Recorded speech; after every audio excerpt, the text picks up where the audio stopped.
Hey everybody, thanks for tuning in to Tom and Jim's Awesome Real Estate Adventure. Tom, I'm excited about this one. I know I say it every week, but this time I mean it. Yeah, you may not recognize his face or his name, but this man has touched your life in one way or another. Carlos Bucarez, he's the executive director of Manatee Seaport, right down the road. Yes. This is the port, the Manatee Port. We might know it off Piney Point and 41. Yes.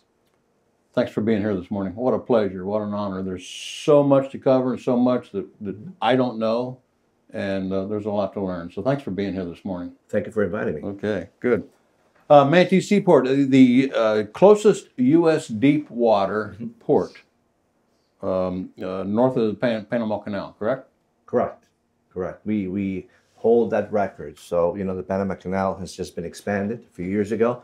So the idea is that bigger ships, more cargo will be able to come through. And being the closest essentially means savings and money to the shipping lines that come to the port. So when we talk about deep water, what are we talking about? How deep is the water? Okay, so a deep water seaport has to have at least 35 feet of water underneath the port itself, and we have over 40 feet. Over 40 feet. Over 40 feet of water, able to handle just about probably 95% of all the ships in the world. Tom, Seaport Manatee has I read this on the internet, so I know it's true, a $5.1 billion local economic impact. Is that right? Yes. And so it's an econometric model. It's developed based on the commodities and the value of the commodities we bring in and the number of jobs it creates too. Because every time we bring in something, someone has to touch it and someone has to bring it in, drive it, process it, put it on a shelf, put it in a gas tank. So all those jobs that are related to and the economic impact, it's the multiplier. For example, last year, the port brought through approximately $400 million in appliances. Now, we're not using them at the port, and that's the gross, right? Yeah. We are delivering it to the buyers that bring in the appliances that go in the houses that you sell. So 5.1 billion with a B. How many employees are we talking about? Very few. The port has a total of 100 employees, less than 100 employees actually. And the facility is 1,100, acres inside the fence. And so we are essentially leasing space to shipping companies and terminal operators that then hire employees to unload the ships and load the ships. So is this county owned, is this Manatee County owned, or is it an authority like SRQ would be the airport authority? Correct. No, the port is a dependent special district, which is a designation under the Florida code that designates a port authority, which it is. Okay. And about using the same commissioners as the county has. However, they're meeting under different legal framework, and they're also with their separate attorney advising them on the laws and issues of a seaport. Mm-hmm. It's a different hat. It's a very different hat because essentially the port being, not taxing anyone and not taking any money from any other special funds, is able to generate all these jobs without costing the county a penny. In fact, the businesses that are port related that bring in money pay about $4 million a year to the county coffers of the taxes, the property taxes that they owe. However, these companies would not be here, such as Air Products, if it weren't because the port is right across the street. So you talked about regulations, and I'm sure, where you are, everybody's watching. I mean, we probably have, the Coast Guard, heard about that, probably TSA. Yes. Who else knows? Homeland Security, Homeland USDA. Security. We bring in all of the orange juice you drink, right? So what happens? Well, there's a Food Safety Act, and the Food Safety Act says we don't want any foreign nation putting in anything dangerous in that orange juice. Where does the orange juice come from? Brazil. So when we bring in the orange juice, there's a USDA inspector, several, testing every gallon of orange juice that comes in. And we bring in millions of gallons. Of orange juice. of orange juice. Millions of gallons. 40 million pineapples. Wow. 1.1 billion bananas. Okay? So the port itself and the jobs that it is able to have, supplies way further than the state of Florida even. So has anyone ever asked you about the oranges and the tomatoes, perhaps, that we import? And how much do we export of oranges? This is Manatee County, man, the largest producer of orange groves at one time. Yes, that's true. What's happened is that the weather and the opportunity to sell the land for other purposes has reduced the Florida crop from maybe as high as, don't quote me on this, but 240 million boxes at its height, able to produce that, to less than 16 million boxes. So by far, Florida has always been the preferred location for developing the fruit. But if the growers in Florida are not doing it, Guess what? and you want to have some orange juice, we have to bring it in. And so we bring in millions of gallons of juice from Brazil, as an example, and from Mexico. Well, I'm sure somebody's asked you that before. Maybe. Yes, yeah, Maybe, but maybe. essentially, it's we don't make the things you buy. We don't sell the things you buy. We just try to make it better. Ship it, yeah. We ship it in and out. Tell me about some of the equipment at the port. I've never been there. I can't wait to maybe Tom and I just drive by there on Sunday when we're out driving around. I'm sure. Tell me about some of the equipment, the docks and the cranes, and because I can see them from miles away. So the port is able to handle every type of ship there is. Okay, and so ports are diversified, and the infrastructure related to that handling of those ships is the responsibility of the port. So building a dock, okay, an extension of a dock, okay, today, it's going to probably cost us $50 million. Okay? And that's without any other support from anybody. So we need to make $50 million to build a $50 million dock to put in that ship that can then bring in the cargo that goes right to the warehouse. Okay. Cranes to unload the ships, reach stackers, which are essentially top lifts that can go and pick up the containers and move them around the port. That's $1 million, each.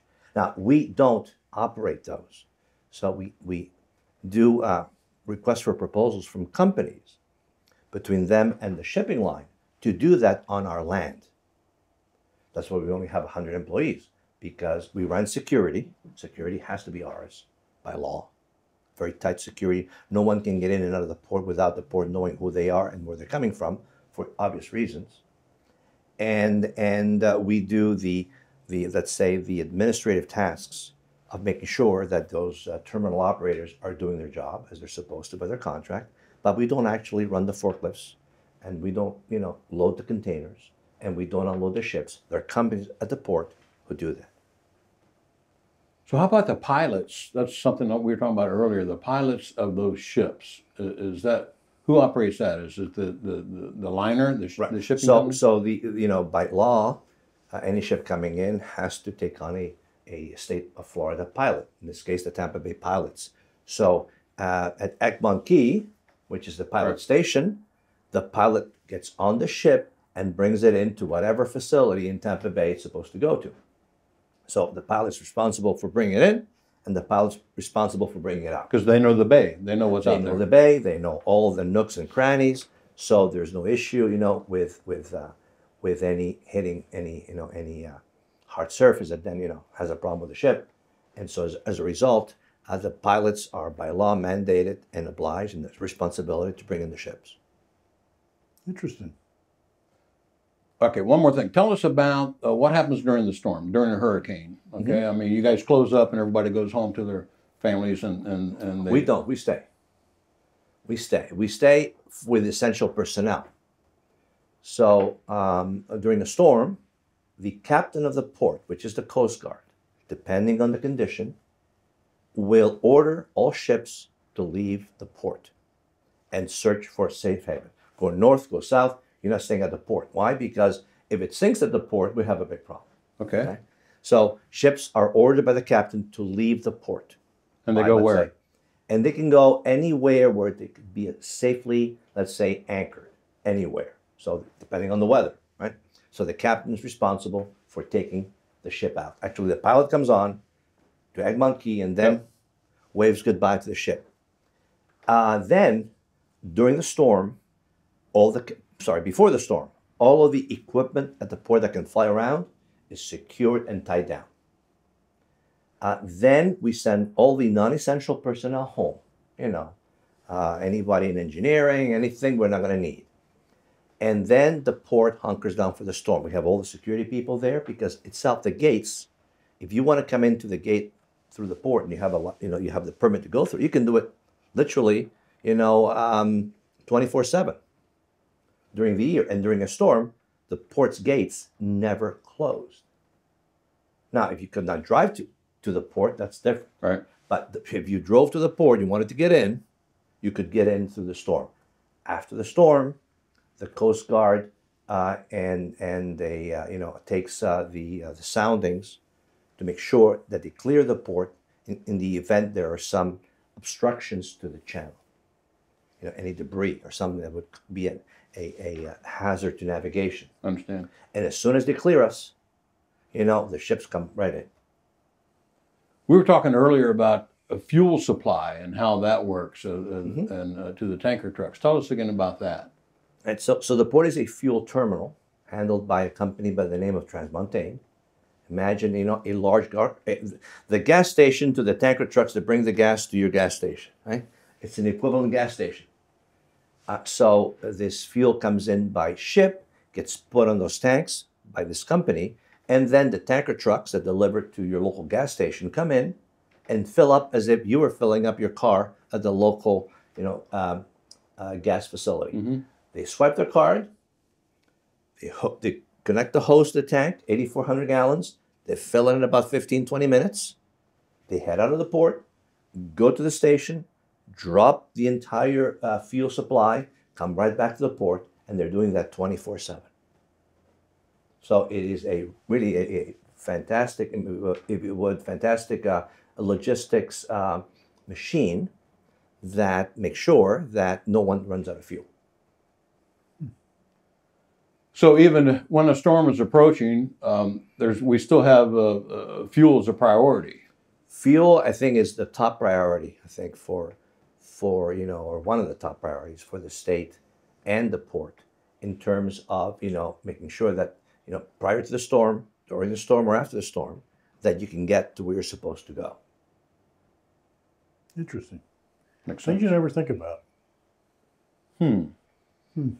So tell me about environmental issues that you may have, or projects that you may have. When I drive down Piney Point Road every now and then, I see a pile of whatever out front. I saw a pile of neon green something one time, and I thought, well, that doesn't look right. But actually, and then the next time, 2 days later, it's gone, and there's something else in that pile out in front of the port. So the yellow pile was sulfur. And sulfur is used as part of the recipe for fertilizers, and that was Mosaic driven Okay. cargo. So we don't buy anything and we don't sell anything. So a company would say, for example, following up on the scrap metal, we can't eat it, we can't bury it, and so companies sell the scrap to the scrap yard at the port. It gets shredded. Depending on the use, gets put on a ship and shipped out of the country. It does not have to go to a landfill. It's a great model. So we are essentially exporting that material that otherwise would have to be buried somewhere, which we don't want to another country where it's turned into rebar that gets shipped back so the developers can put it in the houses that you're going to be selling. Comes full circle. See? Comes full circle. And we don't have to, again, worry about, the environmental impacts of burying not having a car in the ground, Yeah. even if it's shredded. Mm-hmm. Or any other metal. After storms, You know, you have a lot of metal that and from homes that can also be reprocessed. So they're a metal processor and shipping it back as rebar.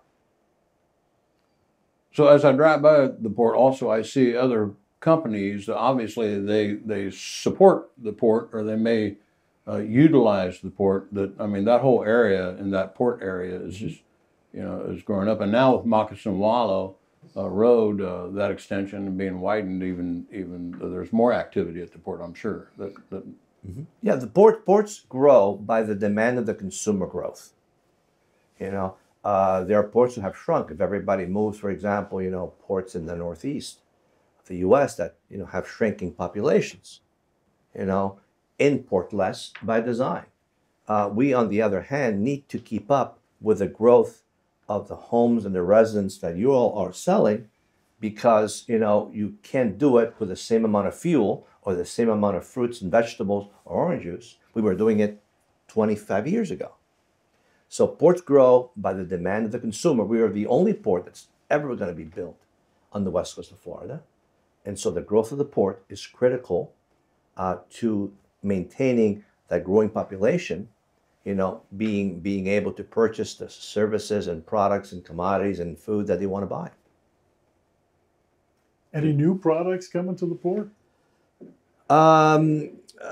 Yes, there are, but they come in different, so for example, different types of commodities. We saw a lot of plywood coming in. How about that? That was right. That was logical. Again, very much built around for the construction industry and the people that you put in, and the residential construction and the, you know, the buyers of those homes, because the port doesn't buy anything. Again, the orange juice, who's buying it? Those residents. You know, consumers. It's consumer driven, and so that's what the port fulfills. So as the consumers grow and the population grows, the port is seeing more a variety of different products, because, you know, the closest point to where it's supposed to be delivered is always the most logical, instead of driving something from Savannah or Miami to a consumer right here in Manatee County. I can't imagine the pressures that you have with dealing with all this, and there's just so many important aspects of what you deal with every day, and you're just a smooth person to come in and talk to. We appreciate that. Thank you. Great job. One more question, final question, I promise. Tell us about the International Trade Port out here on 301 and I-75. There's all these warehouses out there. The International Trade Port. Is that you? No, that isn't us. But it says International Port. Yeah, port does not have a copyright. Okay. You know, but however, I think it follows that the warehousing happening, and one of the companies there, for example, you know, is tied to imported products, imported commodities. Okay. And so, you know, we love the word port in any shape, form, or size. All right. And the port, you know, these commodities that come in before they go maybe to the trade port, come through the port itself on their way to the trade port, because we're not the final facility for storage. Just implications. Yeah. Carlos, thank you again, my friend. Thanks Hey, for guys. coming in. Great job. Pleasure. Thank you.